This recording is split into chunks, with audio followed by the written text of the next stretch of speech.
Então o anjo do Senhor veio e sentou-se debaixo de um carvalho, que havia perto do povoado de Ofra. Ofra ou Ofra? Ofra. Esse carvalho pertencia a Joás, que era da família de Abiézer. O seu filho Gideão estava malhando trigo no tanque de pisar uvas, escondido, para que os midianitas não o encontrassem. Então o anjo do Senhor apareceu a ele e disse: Você é corajoso, e o Senhor está com você. Gideão respondeu: Se o Senhor Deus está com o nosso povo, por que está acontecendo tudo isso com a gente? Onde estão aquelas coisas maravilhosas que os nossos antepassados nos contaram, que o Senhor costumava fazer quando nos trouxe do Egito? Ele nos abandonou e nos entregou aos midianitas. Então o Senhor Deus ordenou a Gideão: Vá com toda a sua força e livre o povo de Israel dos midianitas. Sou eu quem está mandando que você vá. Gideão respondeu: Senhor, como posso libertar Israel? A minha família é a mais pobre da tribo de Manassés, e eu sou a pessoa menos importante da minha família. Portanto, eu me gloriarei ainda mais alegremente em minhas fraquezas, para que o poder de Cristo repouse em mim. Por isso, por amor de Cristo, regozijo-me nas fraquezas, nos insultos, nas necessidades, nas perseguições, nas angústias. Pois quando sou fraco, é que sou forte. Obrigado.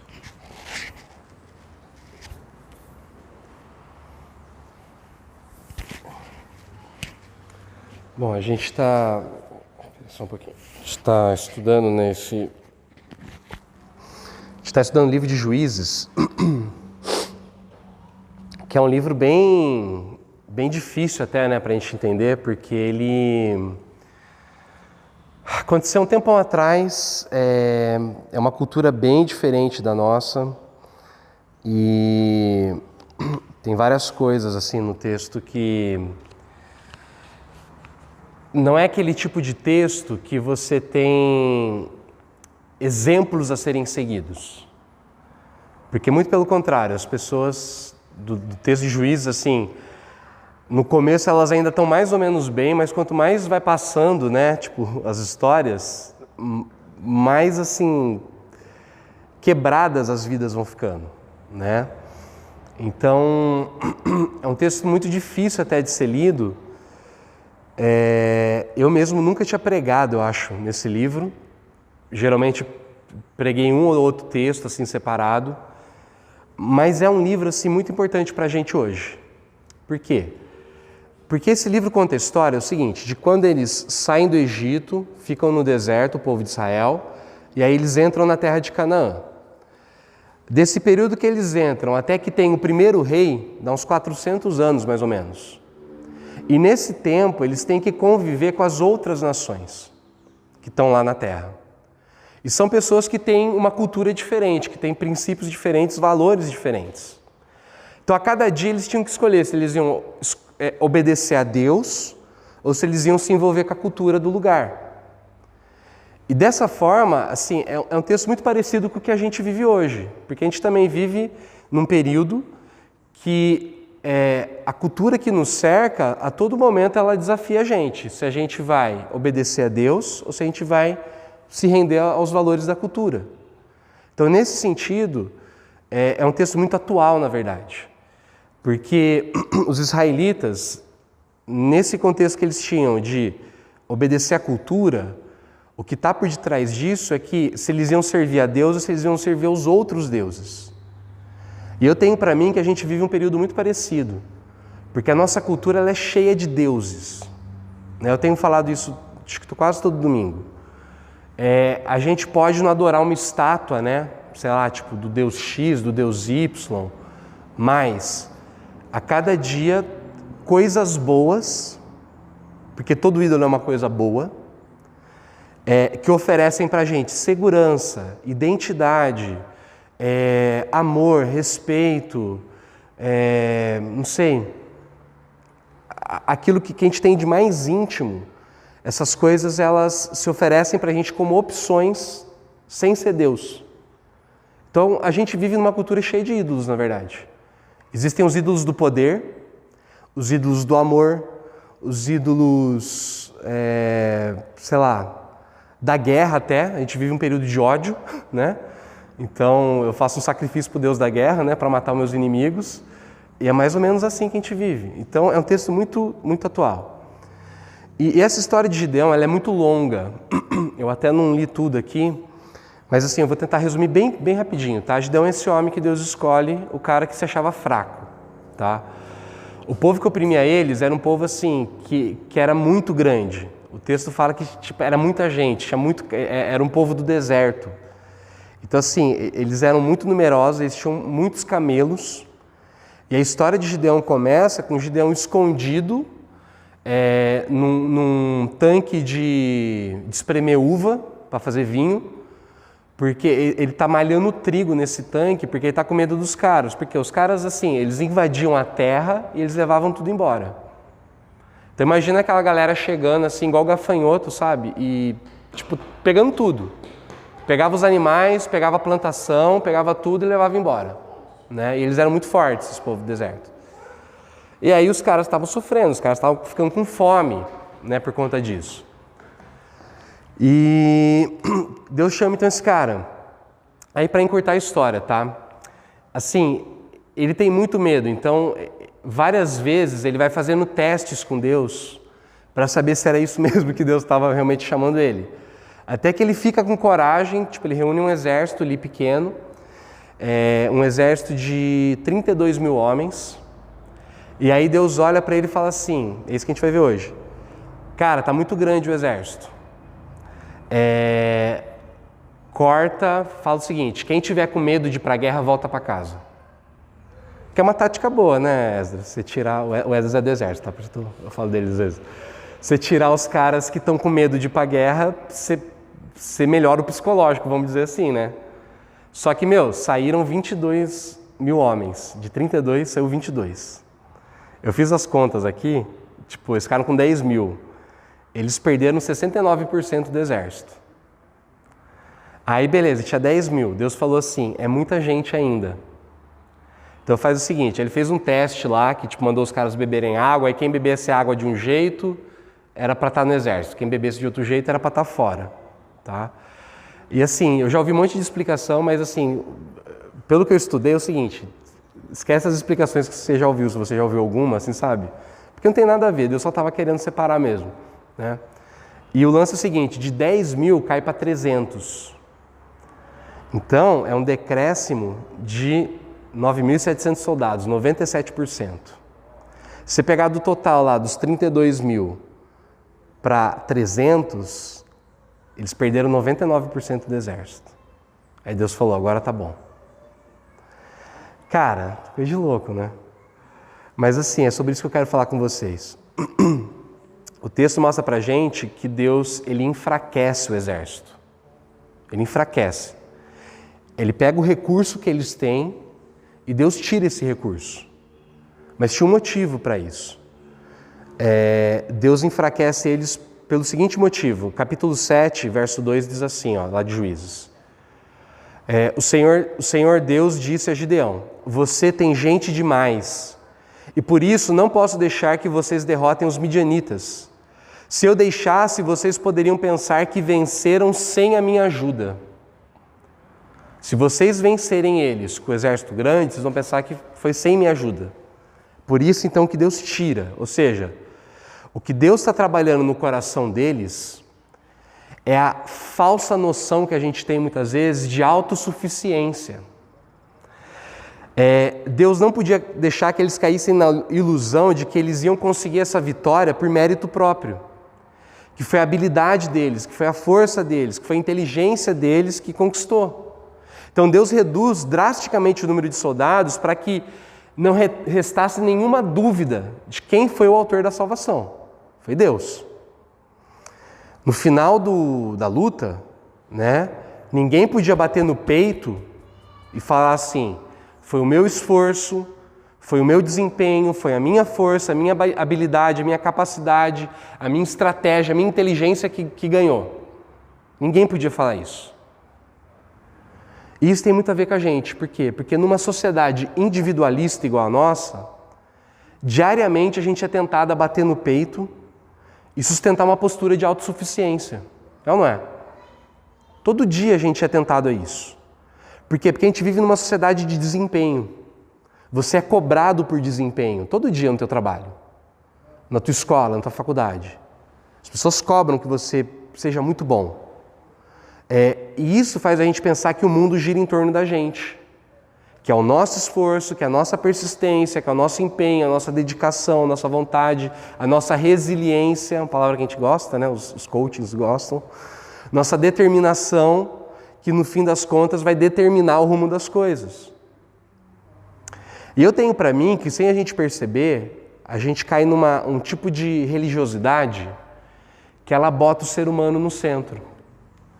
Essa religiosidade, ela tem quase que uma liturgia própria, sabe? Tem umas frases que as pessoas usam do tipo, trabalhe enquanto os outros dormem, né? Já ouviu isso, né? Mentalize os seus desejos, joga para o universo o que vai acontecer. Ou então, os únicos limites que existem são aqueles que você bota para você. Você merece ser feliz, então se esforça.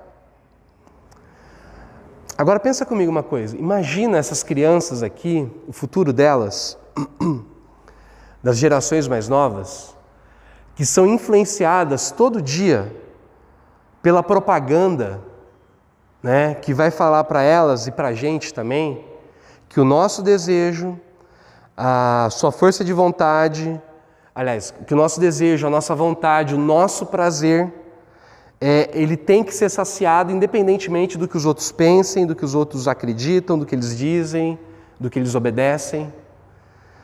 Lembra da propaganda da Sprite? Aqui, só para quem é mais velho, né? Imagem danada, sede é tudo, obedeça a sua sede. Você lembra dessa propaganda ou não? Né? Mais ou menos isso. Aí, ó, os novinhos já não lembram. Era assim, ó, tinha um copão assim bonito de gelo e aí um líquido caindo assim, um líquido mó verde assim, né? Então, uma musiquinha assim, sabe? Tipo, né? Beba, obedeça, não sei o que lá. Aí a hora que a câmera afasta, tá assim, óleo de fígado de bacalhau. E aí o cara falava assim, a propaganda pode fazer qualquer coisa parecer gostosa. Então imagem não é nada, seja tudo, obedeça a sua sede. Uma boa propaganda, né? Mas o que está falando? Obedece a sua sede, ou seja, obedece o teu desejo, obedece a tua vontade. E aí, o que acontece é o seguinte, poxa, será que eu estou dizendo então que a gente não pode perseguir o nosso sonho? Que a gente não pode ir atrás dos nossos desejos? Mais ou menos, na verdade não é isso que eu estou dizendo. O que eu estou dizendo é o seguinte, uma criança que ganha tudo que ela tem vontade, certo? No futuro ela vai virar um idiota. É isso que eu estou dizendo. Uma criança que ganha tudo que tem vontade, no futuro vai ser um idiota. E o termo correto é esse, idiota. Sabe por quê? Porque a palavra idiota ela é uma palavra grega. E os gregos antigos, eles diziam o seguinte, a pessoa que não se interessa pelo coletivo, a pessoa que não se envolve nos assuntos da polis, né, da cidade, do coletivo, do grupo, é uma pessoa idiota. Por quê? Porque ela é fechada em si mesma. Ela é uma pessoa ensimesmada. Ela é uma pessoa que pensa que é Deus, cada um por si, Deus por todos. Né? Então o cara que não consegue olhar para o lado, o cara que não consegue olhar para o interesse dos outros, que só enxerga o próprio umbigo, é esse o termo, ele é um idiota, ele é um cara fechado nele mesmo. Uma criança que cresce sem saber o que é frustração, que não conhece limites, que não aprende a esperar, que não aprende a dividir, a perder, uma criança que recebe tudo o que quer com facilidade, que não precisa superar dificuldades, que não encontra resistência, ela cresce achando que pode tudo, certo? Que ela consegue tudo, que os outros existem para servi-la e que ela não tem que servir ninguém. Aí essa criança vai virar um pequeno tirano, que oprime o pai, a mãe, o vô, a avó, a tia da escola, né, Bia? E pior de tudo, quando ele cresce, ele vira um grande tirano, que é um cara que vai ser um tremendo idiota que não respeita ninguém. É o cara que se acha onipotente, que agride quem pensa contrário, é o cara que toma à força aquilo que ele quer, é o cara que acaba abusando de mulher, o cara que acaba maltratando o funcionário, humilhando o funcionário, o cara que acaba destruindo quem se opõe a ele. Tipo aquele Thiago Brenan, manja? Aquele aquele cara que bateu numa mulher numa academia em São Paulo, aquele empresário. É mais ou menos isso, o cara que acha que, cara, tipo, ele é o cara, entendeu? Todo mundo tem que servir ele. Ou seja, essa pessoa, ela é tão narcisista, ela é tão fechada, que o comportamento dela é um comportamento de um idiota. E que acaba machucando todo mundo que está em volta. Então, qual que é o lance? Quando Deus reduz os nossos recursos, quando Ele enfraquece a gente, quando Deus permite que falte algo para a gente, quando Ele obriga a gente a confiar somente nele, o que Deus está fazendo é o que todo pai e toda mãe tem que fazer. Que é o quê? Deus está ajudando a gente não virar idiota. É isso que Deus está fazendo. Ou seja, quando Ele torna a gente fraco, Ele está sendo gracioso, na verdade. Quando Deus ele faz com que as coisas acabem, Ele está tirando a gente desse nosso lugar onde a gente fica fechado dentro da gente mesmo, onde a gente fica ensimesmado, desse narcisismo que faz a gente pensar que a gente é, sei lá, onipotente, que gera essa prepotência na gente, que faz a gente pensar que a gente pode tudo, que a gente consegue tudo, que a gente é capaz de tudo. E Ele está salvando a gente disso, salvando a gente da gente mesmo. Porque a gente não pode nada. A gente não é capaz de nada. A gente não consegue nada se Ele não abençoar a gente, se Ele não capacitar a gente, se Ele não der pra gente. Eu já falei isso antes. A história mostra pra gente que riqueza gera riqueza e pobreza gera pobreza. Certo? Então, uma pessoa que já vem da miséria, a chance dela continuar pobre é muito grande. E o cara que é rico, a chance dele continuar rico e ser cada vez mais rico é maior ainda. Né? Os professores de história, de sociologia vão falar isso. E aí qual que é o lance? A gente acha assim, não, foi meu esforço, sabe? Foi meu empenho. Cara, se você nascesse no Haiti, no meio da pobreza, entendeu? A chance de você ficar rico é quase nada. Em compensação, se você nasce numa família onde você tem uma estrutura, onde você tem educação, onde você tem um apoio, onde você tem um cara que vai investir para você começar, a chance de você ir bem na vida é muito grande. Então, só do lugar que a gente nasce, e isso a gente não tem controle. Da família que a gente nasce, do lugar que a gente nasce, o tempo da história que a gente nasce. Se você nascesse na Mongólia no século XIV, provavelmente você ia ser pobre. Entendeu? Então, assim, a gente não controla nada disso. Se a gente tem alguma coisa, é porque Deus colocou na nossa mão. É porque Ele capacitou, é porque Ele deu. Porque o que a gente pode mesmo fazer é muito pouco, na verdade. Mas a gente fica achando, né, que depende da gente. Ou seja, quando a gente é enfraquecido por Deus, isso é graça. Sabe por quê? Porque Deus salva aqueles que são fracos. Deus salva aqueles que são fracos. É interessante porque quando Deus encontra Gideão pela primeira vez, como eu falei, ele estava escondido, ele estava com medo. Né? O texto que a Bia leu fala: Gideão estava malhando trigo no tanque de pisar uvas, escondido para que os midianitas não o encontrassem. Pensa comigo, um cara escondido, com medo, é o estereótipo de líder que você ia chamar para ser um cara corajoso? De jeito nenhum, né? E ao longo da história, na verdade, ele é tão inseguro que Deus precisa várias vezes dar provas para ele que Deus está com ele, que Deus vai fazer a coisa acontecer. Porque ele tem medo toda hora. Mas Deus vê em Gideão algo que nem Gideão via nele. O texto fala assim, então o anjo do Senhor apareceu a ele e disse: você é corajoso e o Senhor está com você. Mas aos próprios olhos dele, ele era um cara sem importância. Ele fala: Senhor, eu sou da família mais pobre, o cara mais sem importância dentro da minha família. Não tem como dar certo, né? Só que é exatamente esse cara inseguro, medroso, escondido que Deus escolhe para salvar o povo dele. O que aconteceu aqui?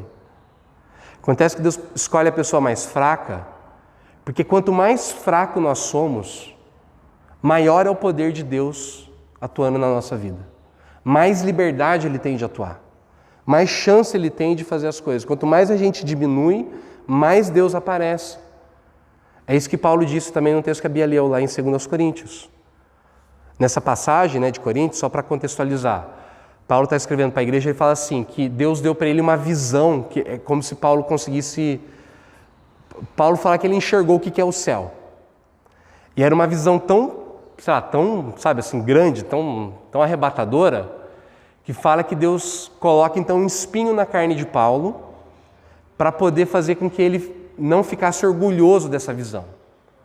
E a gente não sabe o que é esse espinho. A palavra grega usada é flagelo. Essa é a palavra que é usada, flagelo. Então algumas pessoas acham que esse flagelo, na verdade, era um tipo de doença que causava muita dor em Paulo. A gente não tem certeza se é isso, mas pode ser que sim. E aí, qual que é o lance, então? Deus faz isso, Deus dá esse flagelo para ele. Flagelo, eu falei flagelo. Ele ora pedindo para Deus livrar ele disso 3 vezes, mas Deus não livra.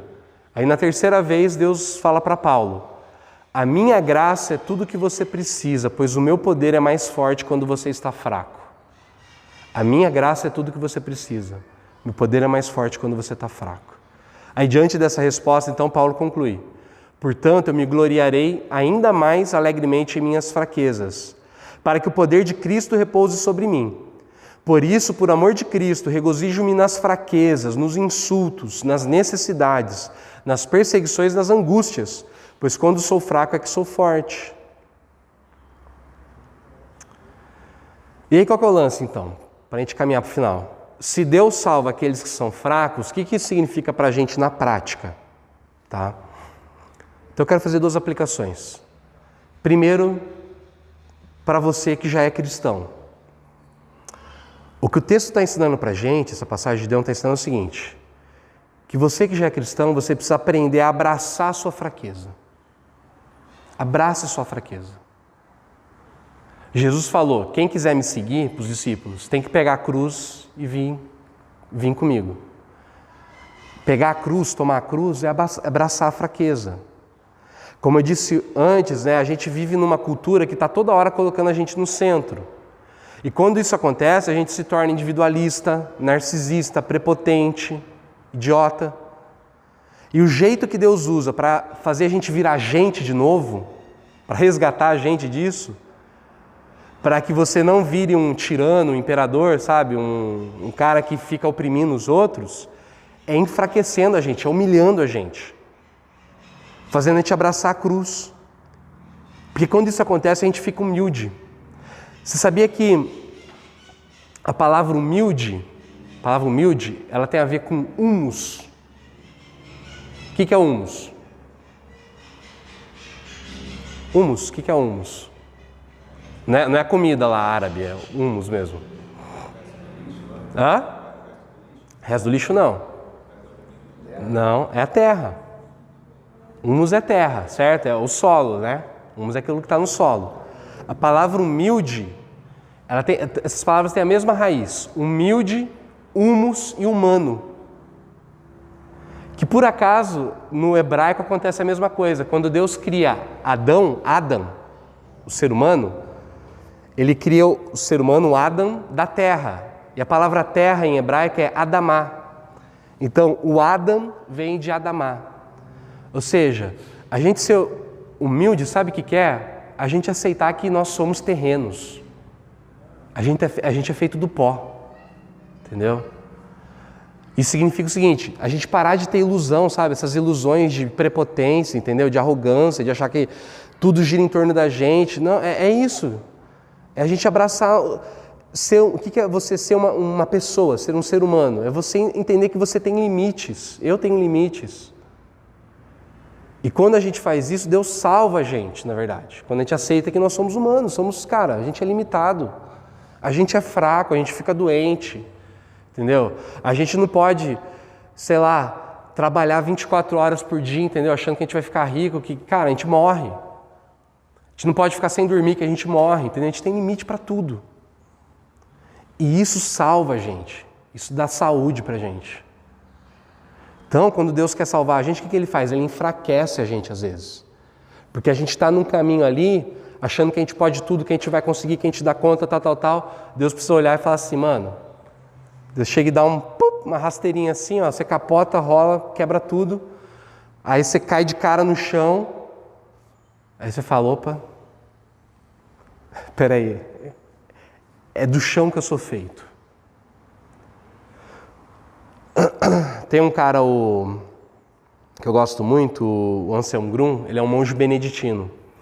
Ele fala assim, ó, a espiritualidade a partir da base mostra-nos que chegamos a Deus por meio de uma rigorosa autoobservação e por um sincero autoconhecimento. Ou seja, se você quiser conhecer Deus, você precisa se conhecer.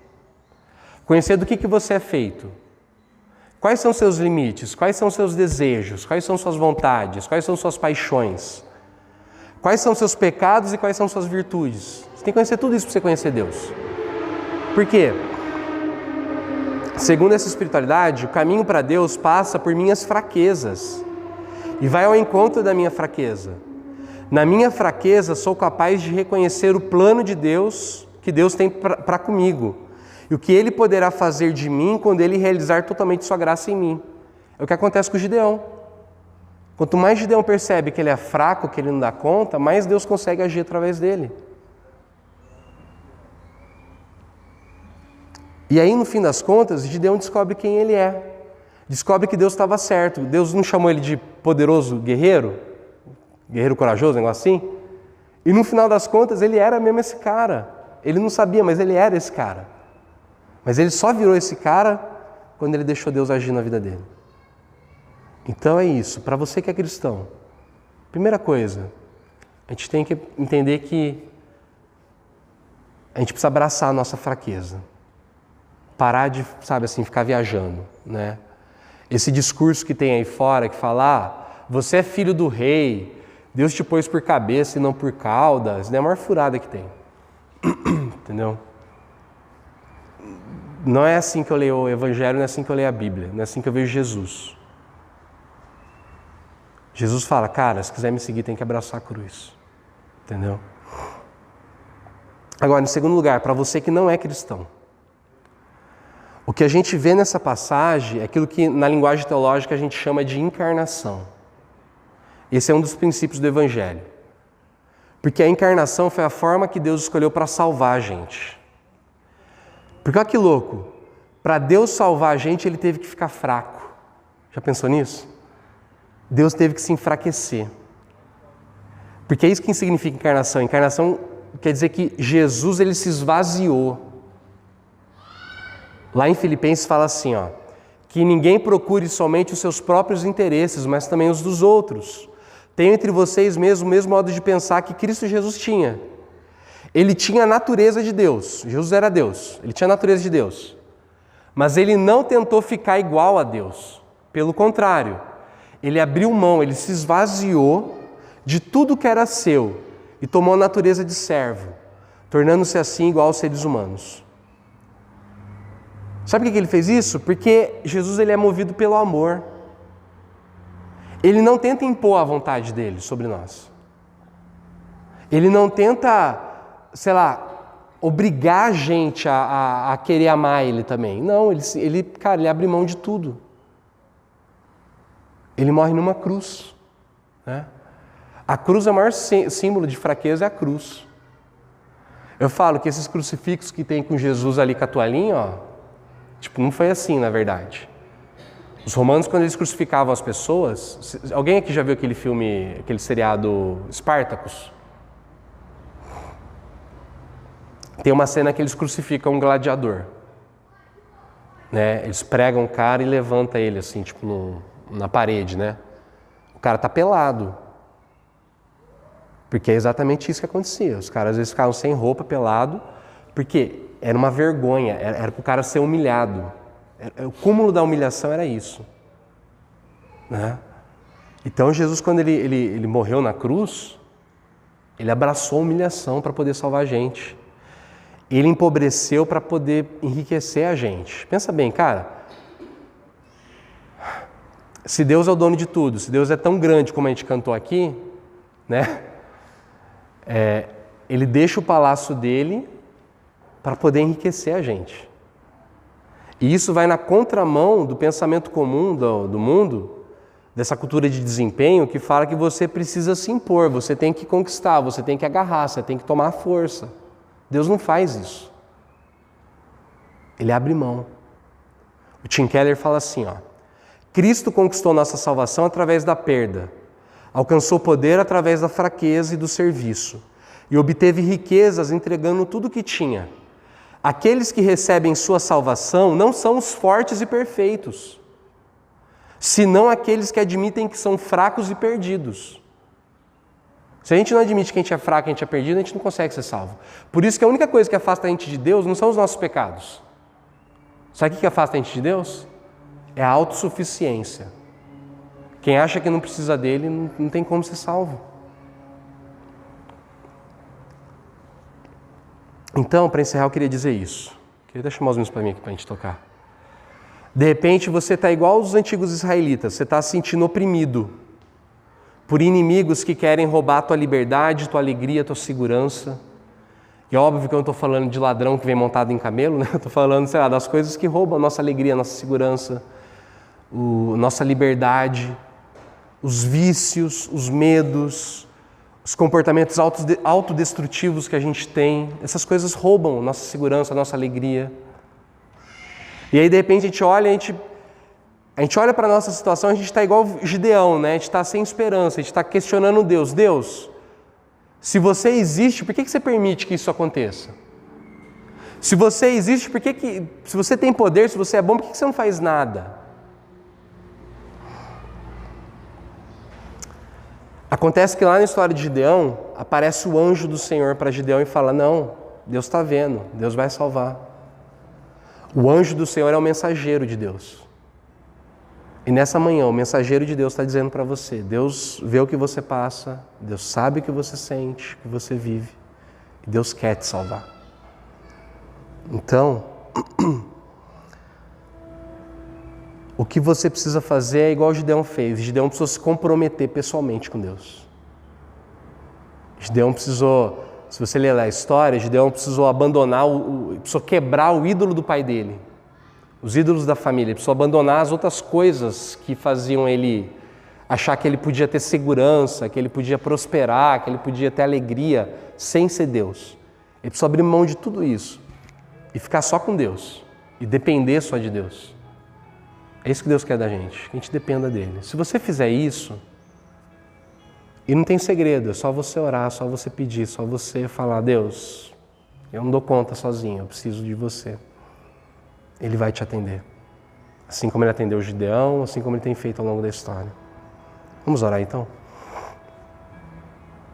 Pai, quero te agradecer por essa palavra, pedir que o Espírito Santo complete, ó Pai, aquilo que faltou e que o Senhor possa falar aos nossos corações, ó Deus, que o Senhor possa ensinar a gente a abraçar a nossa fraqueza, que o Senhor possa nos salvar, meu Pai, que a gente possa reconhecer, ó Deus, que nós não somos fortes, que a gente depende do Senhor, ó Pai, e que o Senhor possa nos libertar, ó Deus, dessa cultura, ó Pai, que tenta prender a gente dizendo que tudo depende do nosso esforço, do nosso trabalho, do nosso desempenho e, Pai, liberta a gente disso, ó Deus, porque essas coisas só matam a gente, ó Pai. Peço que o Senhor assim nos abençoe, Deus, que o Senhor nos salve e que o Senhor possa realmente trazer uma liberdade plena pra gente, ó Pai. Em nome de Jesus que eu te peço, ó Deus. Amém.